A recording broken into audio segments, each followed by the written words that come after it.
on est sur le 3e jour du grand festival Récupart du collectif normand des ressourceries et des acteurs du réemploi. On est dimanche 3 juin, le public commence à arriver. On vient déjà de passer 2 grosses journées. C'est une grande fête de la récup avec les ressourceries. Donc les ressourceries, qu'est-ce que c'est ?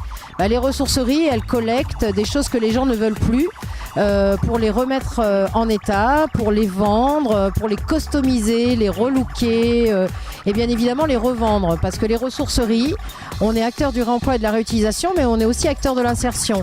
Donc on a des salariés, on a aussi plein de bénévoles super géniaux qui nous donnent à tous, là, les 5 ressourceries de Normandie qui sont à l'origine du collectif normand. Des coups de main et ce grand festival Récupart, c'était avant tout de sensibiliser à la protection de l'environnement en disant que les déchets avaient des choses à nous dire et qu'un déchet peut être quelque chose d'absolument magnifique, de réfléchi, comme le disait William il y a 2 minutes dans mon oreille. Donc venez à cette fête de la récup ou en tout cas l'année prochaine, puisqu'il y aura des éditions en Normandie, dans chaque ville de Normandie, puisque ce festival, ce premier festival normand, va être pérennisé dans tout le territoire de la Normandie.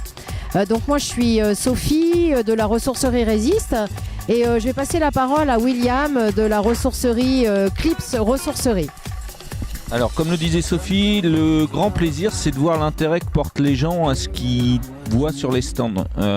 Beaucoup de questions, beaucoup d'échanges, beaucoup de stupéfaction aussi d'entendre et de comprendre que finalement tout ce déchet, une fois valorisé par des gens en insertion, c'est une vraie plus-value à la fois humaine, sociale et sociétale, et que effectivement, contrairement à ce que beaucoup de gens croient, même un plasticien, quand il part dans certains délires, on va dire ça comme ça, finalement c'est une vraie méthodologie de projet, il y a une vraie réalité et il y a un vrai sens et un vrai objectif qui est travaillé derrière tout ça, et c'est ce qu'on travaille tous au quotidien avec mes collègues pour faire passer le message à nos salariés en insertion, c'est que finalement il n'y a pas de fausses bonnes idées, il n'y a pas de fausses réalités, il faut juste effectivement se fixer un objectif, un cap et se donner les moyens d'y arriver, et ça à travers un projet pour des salariés en insertion, c'est juste que du bonheur. Le bilan de ces 2 premières journées de festival, ce n'était pas que de la collecte, de sensibilisation du public sur comment collecter, comment réparer, comment revendre. C'est un espace de convivialité. Le festival, c'est vraiment de la convivialité, de la fête, beaucoup d'ateliers où on fait du détournement d'objets avec du tissu, avec du papier, avec tout matériau. Et à côté, des conférences.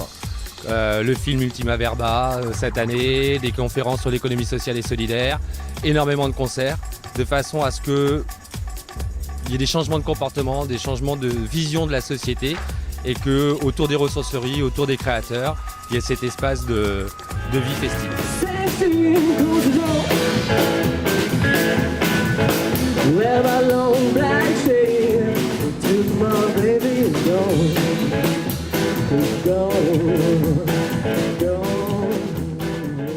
Nous, ce qu'on voulait dans ce festival, c'est montrer cette empreinte écologique, citoyenne et environnementale avec ce qu'on sait faire dans nos métiers, dans nos territoires chacun.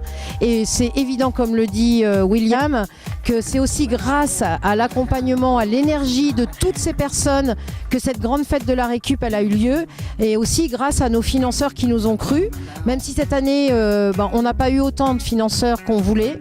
Donc comme il y aura une 2e édition et comme on va montrer qu'on est crédible sur un espace de 3500 m² ce week-end, et la prochaine édition, elle sera 200% réussie, écologique, environnementale, festive, conviviale, participative.